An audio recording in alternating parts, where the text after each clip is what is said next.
আরে এত তাড়াহুড়ো করে কোথায় যাচ্ছ? গিয়ে দেখি তো।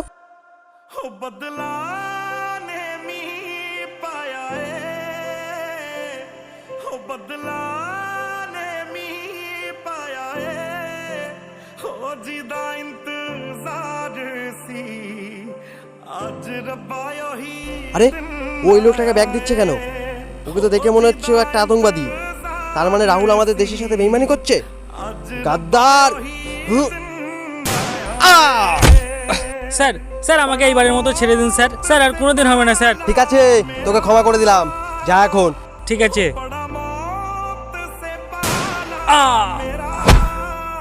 তোর মতো বেইমানের বেঁচে থাকার কোনো অধিকার নেই। বন্ধুরা, ভিডিওটি ভালো লাগলে একটি লাইক করুন।